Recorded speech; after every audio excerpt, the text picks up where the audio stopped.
As a neurologist, I see so frequently in my office a tremor, which is a shaking limb, and a tremor can occur in all parts of the body. A lot of my patients are concerned, worried that they have Parkinson's disease, or why are they shaking and why their shaking is getting worse, and if there's anything that can be done about it. So as a neurologist, tremor is a symptom that we see in my practice on a daily basis. So one of my patients want to know is this tremor Parkinson's? And he's very concerned about it. So John's a 51-year-old man who came into my office today, and he works as a repairman.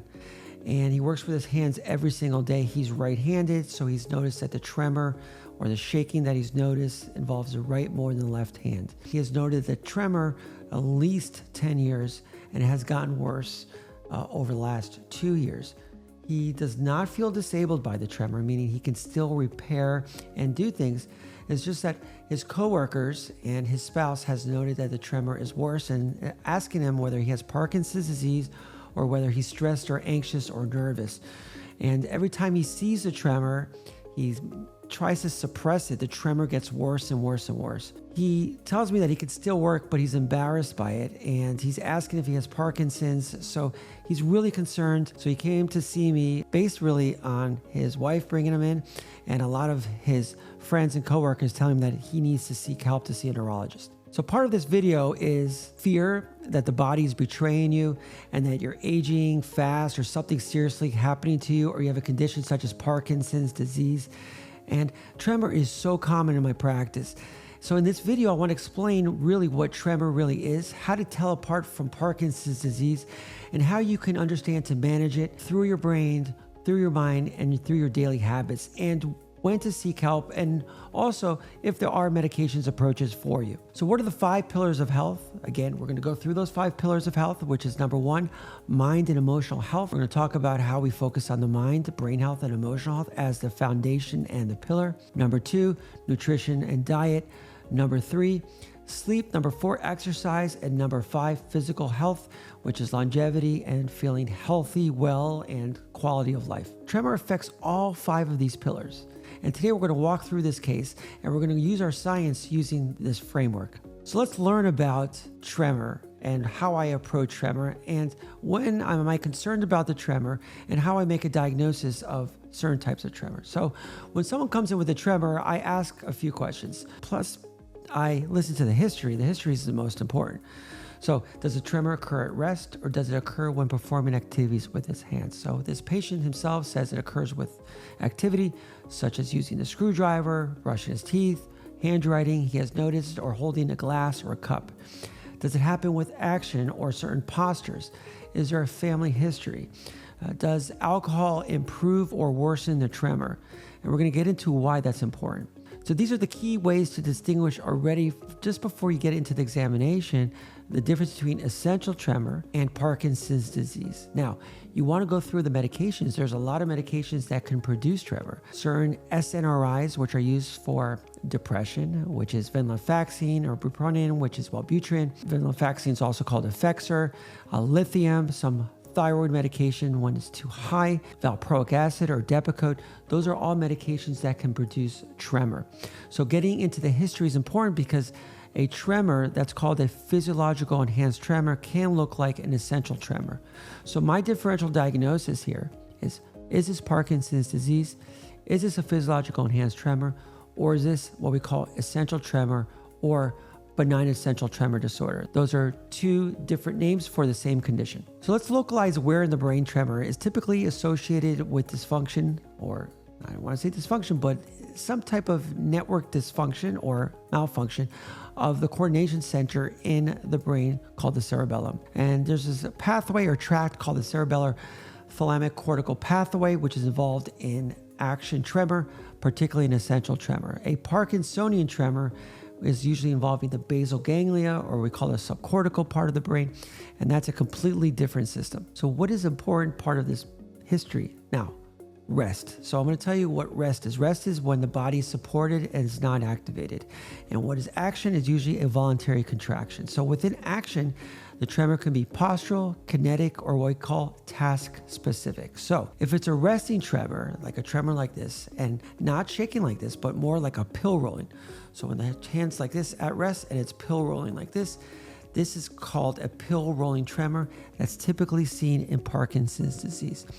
If it's a tremor like this, where the hands are shaking in posture or keeping the arms out and the hands are shaking like this, that is more of a postural tremor. Now, a kinetic tremor, or what we call an intentional tremor to a target, where the hand starts to shake right before the target or during a movement, such as grabbing something, or when we do a spiral handwriting test. So we draw a spiral and the patient traces it, the hand will shake and oscillate in a certain way. That's a kinetic or action tremor.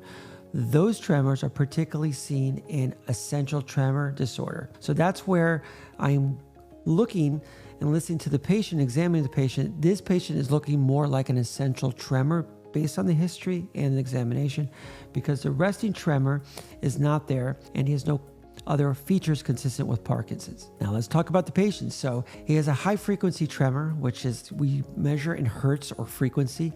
Usually an essential tremor is a higher frequency amplitude, so about 4 to about 10 hertz. And Parkinson's is more of a 3 to 5 hertz tremor. Now there could be an overlap. We're not going to talk about overlap and stranger cases. We're going to talk the most common things I see in my practice. So if you have a tremor very similar, again, with no other features of Parkinson's. Now, Parkinson's is not all about tremor. Parkinson's disease has other features, which is bradykinesia, which is slow movements, rigidity, which is typically what we call cogwheeling, like a cogwheel, gait abnormalities like shuffling gait. Those are features of Parkinson's disease. So again, just the presence of tremor does not mean you have Parkinson's disease. So that's very important. Now, when I talked about the history, is that if there's a family history of a similar tremor, then it goes mostly with a benign essential tremor. Now, the way you inherit that tremor, if your mom or dad had a tremor and you have a tremor, doesn't mean you're going to have the expression. Now, you could have the genotype, which is the condition, but the phenotype is the way it is expressed can be so different. So you could have more of a lessened or severe tremor. Just inheriting the tremor is a possibility, but the way you express it is so different.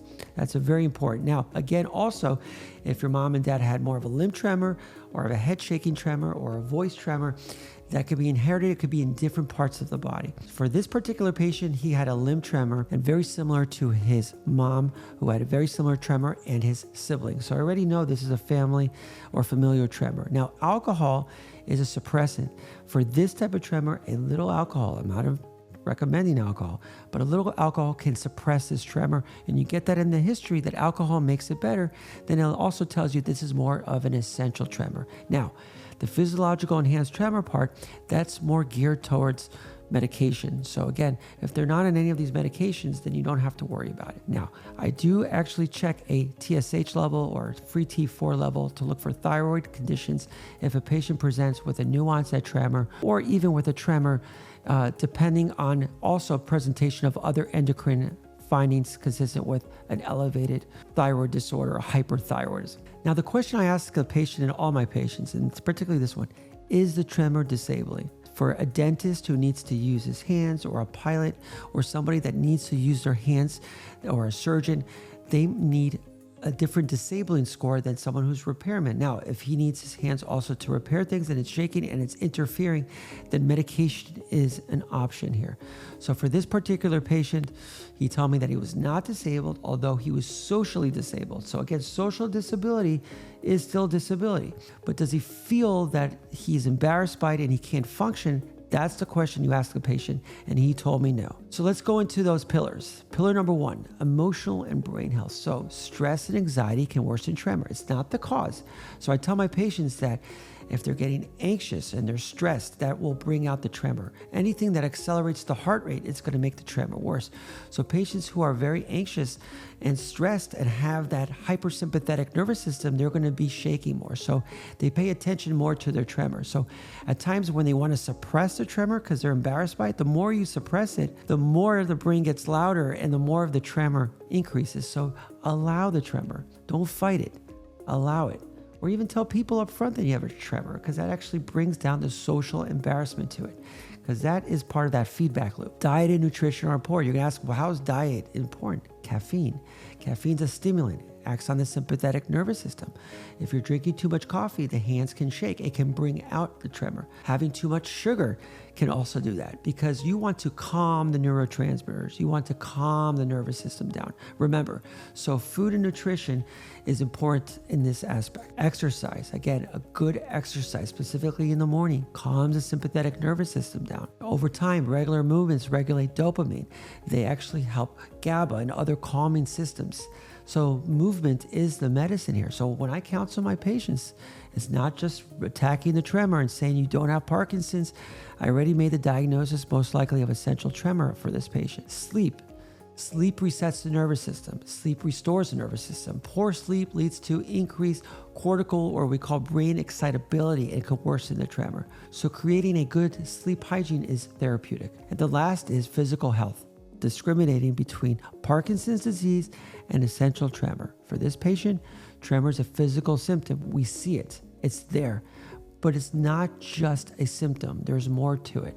Now, I do recommend medications if there's disability. Particularly, I like beta blockers.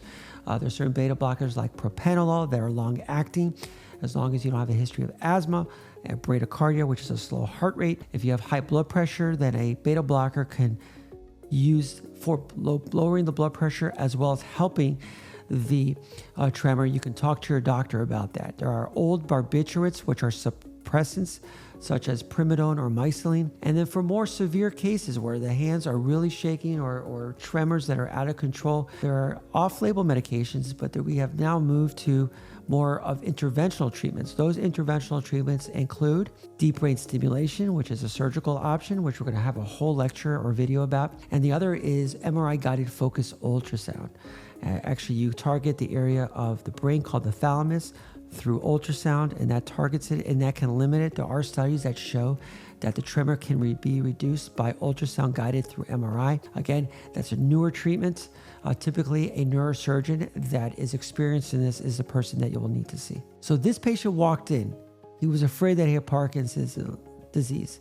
He left empowered, knowing that his brain wasn't broken, that his tremor was something that he has. And we discussed how to reduce the tremor by other ways than just medication, to understand why he has a tremor and how to help his tremor.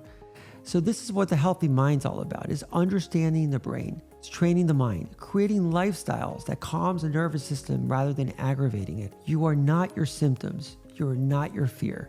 Again, fear of the condition. You're the one who can direct the brain and body towards healing. So if you found this helpful, please subscribe for more neurological backed content. Ask me if you have a tremor, or if there's any question within essential tremor, physiological enhanced tremor, or Parkinson's. If you want to learn more, drop a comment down or share with somebody who you feel can benefit from this video. Thank you.